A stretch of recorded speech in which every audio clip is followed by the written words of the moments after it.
Assalamualaikum warahmatullahi wabarakatuh. Teman-teman, apa kabar semua? Sehat selalu. Jumpa lagi dengan saya di channel Isram Law, channel yang membahas tentang hal-hal berkaitan dengan hukum ya. Pada segmen kali ini saya mau bahas mengenai barang jaminan fidusia. Teman-teman tahu nggak sih, kalau menggadaikan, mengalihkan, menyewakan, merentalkan barang yang menjadi objek jaminan fidusia tanpa persetujuan dengan penerima fidusia atau sering dikenal dengan pihak leasing, perusahaan pembiayaan atau perbankan ya, tanpa persetujuan secara tertulis. Nah, ini bisa dituntut pidana. Nah, fenomena yang sering terjadi dan sering kita lihat di sekeliling kita, di lingkungan kita ya, ada kendaraan, misalkan kendaraan ya yang merupakan atau menjadi objek jaminan fidusia, seperti motor mungkin, mobil mungkin ya, ini masih dalam status kredit, masih leasing, masih dalam jaminan perusahaan pembiayaan atau perbankan ya. Pada intinya masih kredit lah kendaraan tersebut, di mana kendaraan tersebut ya itu didaftarkan dan menjadi objek jaminan fidusia. Nah itu ya, sering kita lihat biasanya digadaikan, dijaminkan, disewakan atau direntalkan, bahkan di take over atau di over alih bahasanya, tanpa persetujuan dengan pihak penerima fidusia, pihak leasing, perusahaan pembiayaan, perbankan ya, tanpa persetujuan secara tertulis. Nah, ini tentu bisa dipidana.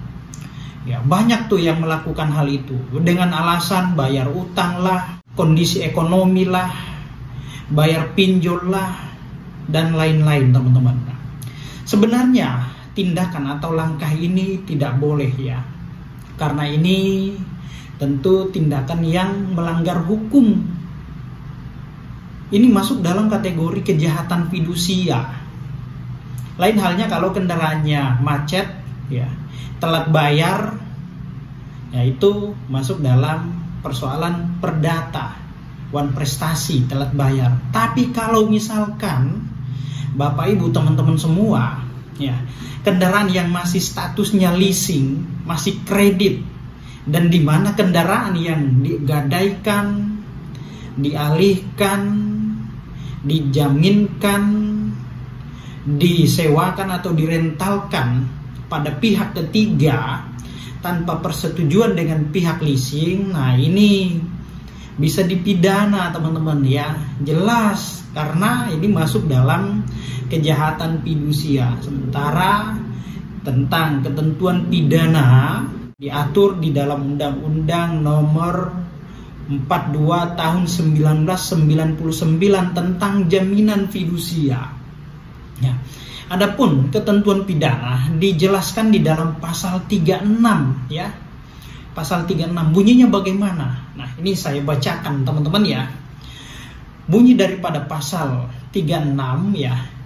Pemberi fidusia yang mengalihkan, menggadaikan atau menyewakan ya berarti merentalkan ya. Ini yang banyak terjadi ya. Benda yang menjadi objek jaminan fidusia sebagaimana dimaksud dalam pasal 23 ayat 2 ya, yang dilakukan tanpa persetujuan tertulis terlebih dahulu dari penerima fidusia. Penerima fidusia ini ya, yang dimaksud penerima fidusia ini ya seperti perusahaan leasing, perusahaan pembiayaan, perbankan yang membiaya, yang memberikan kredit ya. Nah, tanpa persetujuan tertulis maka bisa dituntut pidana penjara paling lama 2 tahun ya. 2 tahun teman-teman. Dan denda paling banyak ya, denda ya 50 juta. Ini tidak main-main ya. Karena pernah ada kejadian, pernah ada kasus ya. kasus yang saya tangani sendiri ya, seorang ASN ya, di mana kendaraannya itu dialihkan, di take over, di over alih karena dia tidak sanggup meneruskan pembayaran atau cicilan, lalu kemudian dia mengalihkan kendaraan itu kepada pihak ketiga, kepada temannya tanpa persetujuan tertulis dari pihak penerima fidusia atau perusahaan leasing. Dia secara diam-diam ya, karena dia sudah tidak sanggup, tidak mampu lagi membayar angsuran tiap bulan sebesar sekian, yang dimana kendaraan tersebut, mobil ya, kendaraan roda 4 tersebut ya, ini didaftarkan dan menjadi objek jaminan fidusia. Lalu kemudian kendaraan tersebut ternyata tidak dibayarkan oleh pihak penerima take over tadi ya, pihak ketiga, dan ya awan prestasi tidak bayar. Ya, ada dua persoalan yang timbul ya. Pertama, klien saya ini tidak bayar-bayar karena pihak yang menerima over kredit tersebut ya tidak melanjutkan pembayaran. Lalu kemudian kendaraan tersebut di take over atau di over alih tanpa persetujuan dengan pihak pembiayaan, pihak leasing atau penerima fidusia. Nah, sehingga timbul persoalan ya.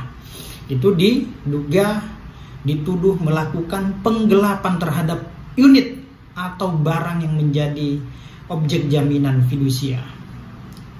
Dilaporkan, perkaranya lanjut naik pada tahap pengadilan, dinyatakan bersalah, dituntut pidana sebagaimana disebutkan di dalam pasal 36 tadi ketentuan pidana. Dia diancam 2 tahun pidana oleh penuntut umum dan diputus oleh pengadilan 1 tahun 2 bulan.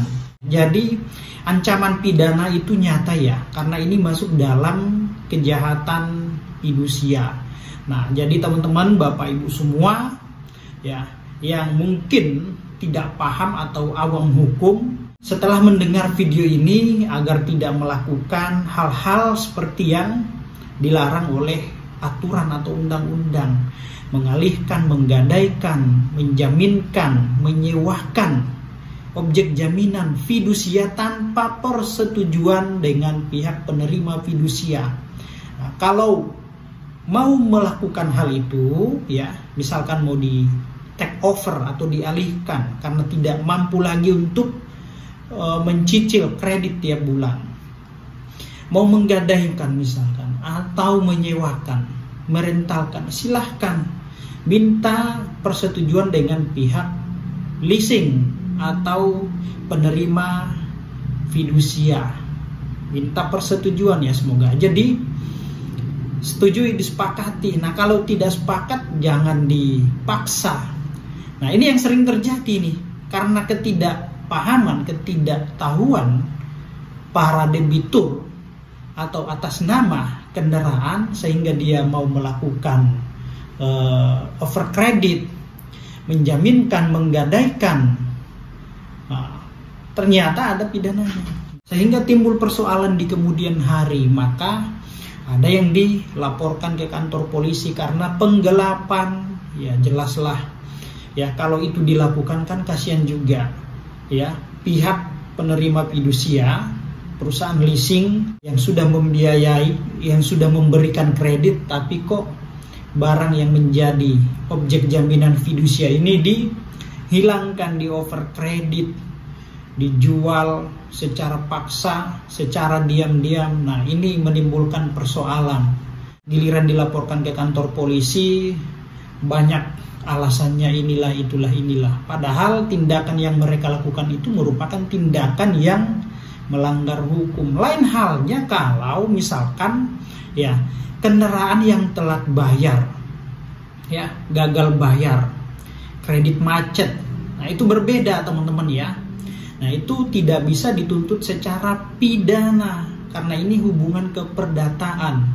Maka langkah yang harus dilakukan oleh pihak leasing, penerima fidusia dengan cara mengajukan gugatan wan prestasi ke pengadilan negeri, yaitu kalau telat bayar, ya, kalau telat bayar nih,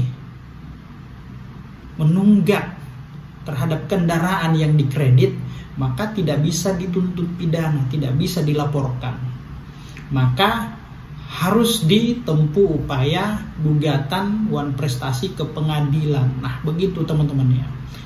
Tapi jangan juga kemudian ketika ada nasabah atau debitur yang telat bayar, gagal bayar, menunggak, tiba-tiba kendaraannya dirampas di tengah jalan, diambil secara paksa, eksekusi oleh Mahtel, oleh debt collector dan lain-lain. Ini tidak boleh, itu tindakan melawan hukum, ya, perampasan, pencurian, bisa dituntut pidana justru yang begitu ya.